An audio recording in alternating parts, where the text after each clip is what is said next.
called All Summer in a Day by Ray Bradbury.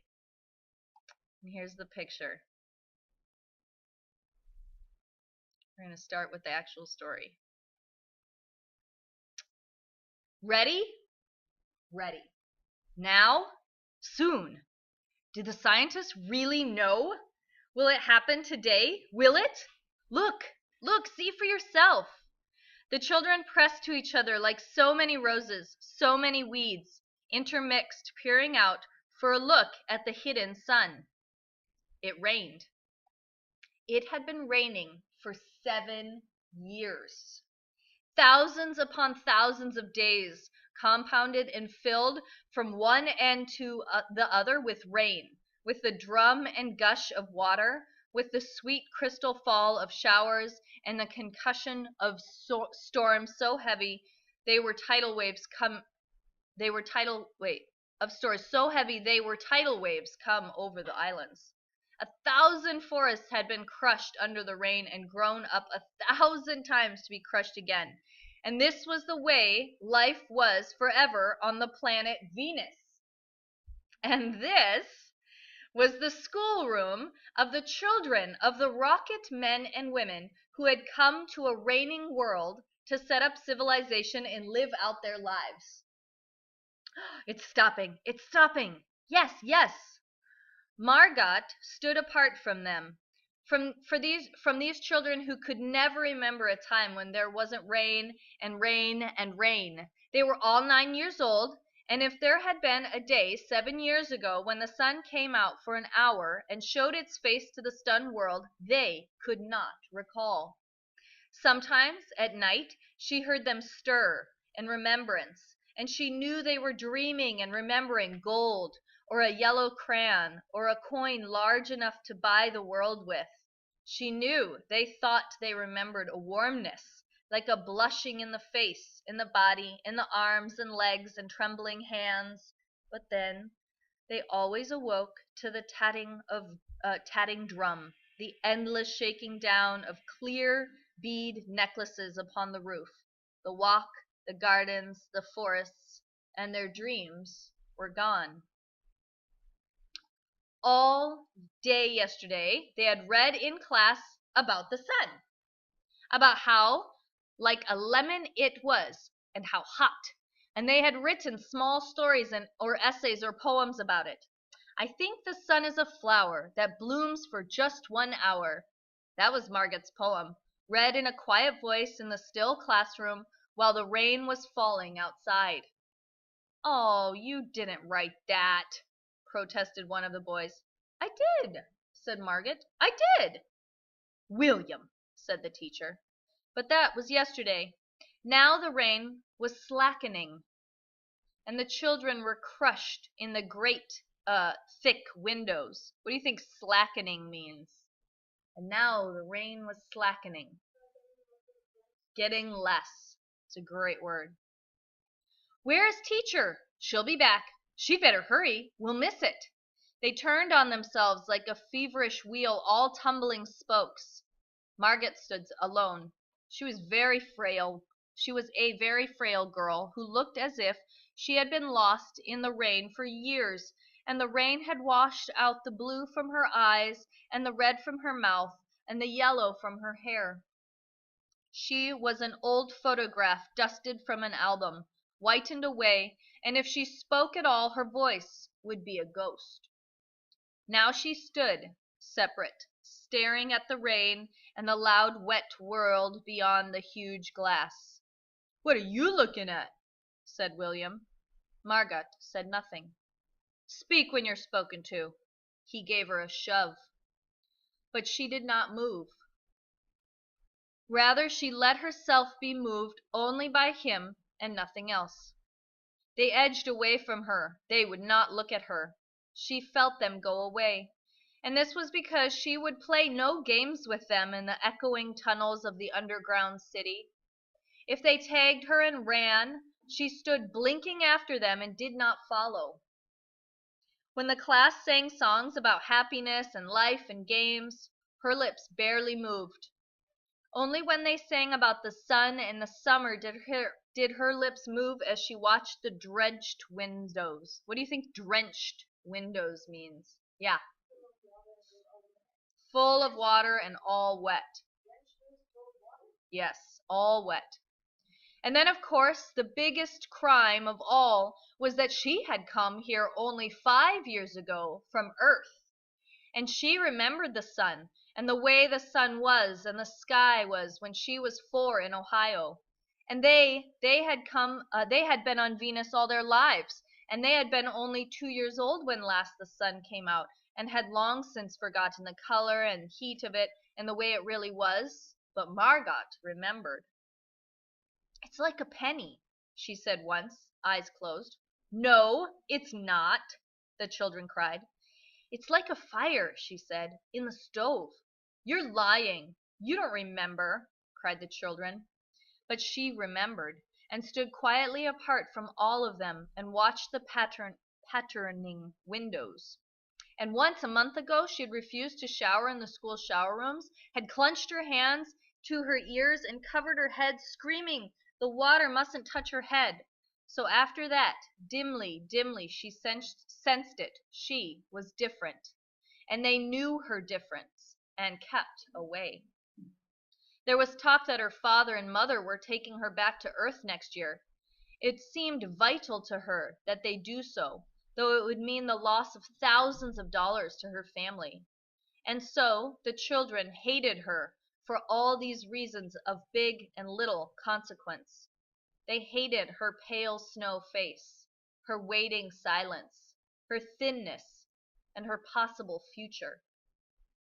"Get away!" The boy gave her another push. "What are you waiting for?" Then, for the first time, she turned and looked at him, and what she was waiting for was in her eyes. "Well, don't wait around here," cried the boy savagely. "You won't see nothin'." Her lips moved. "Nothin'," he cried. "It was all a joke, wasn't it?" He turned to the other children. "Nothing's happening today, is it?" They all blinked at him, and then, understanding, laughed and shook their heads. "Nothing, nothing." "Oh, but," Margaret whispered, her eyes helpless, "but this is the day. The scientists predicted. They said. They know. The sun." "All a joke," said the boy, and seized her roughly. "Hey, everybody, let's put her in the closet before the teacher comes." "No," said Margaret, falling back. They surged about her, caught her up, and bore her, protesting, and then pleading, and then crying, back into a tunnel, a room, a closet, where they slammed and locked the door. They stood looking at the door and saw it tremble from her beating and throwing herself against it. They heard her muffled cries. Then, smiling, they turned and went out, and back down the tunnel just as the teacher arrived. "Ready, children?" She glanced at her watch. "Yes," said everyone. "Are we all here?" "Yes." The rain slackened still more. They crowded to the huge door. The rain stopped. It was as if, in the midst of a film concerning an avalanche, a tornado, a hurricane, a volcanic eruption, something had, first, gone wrong with the sound apparatus, thus muffling and finally cutting off all noise, all of the blasts and repercussions and thunders, and then, second, ripped the film from the projector and inserted in its place a peaceful tropical slide, which did not move or tremor. The world ground to a standstill. The silence was so immense and unbelievable that you felt your ears had been stuffed or you had lost your hearing altogether. The children put their hands to their ears. They stood apart.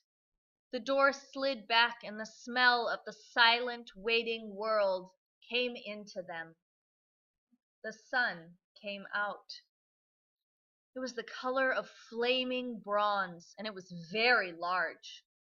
And the sky around it was a blazing blue tile color.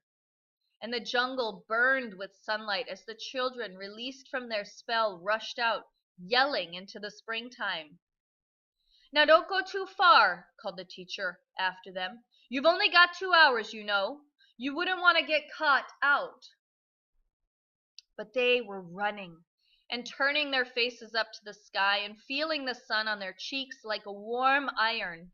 They were taking off their jackets and letting the sun burn their arms. Oh, it's better than sun lamps, isn't it? Much, much better. They stopped running and stood in the great jungle that covered Venus, that grew and never stopped growing, tumultuously, even as you watched it.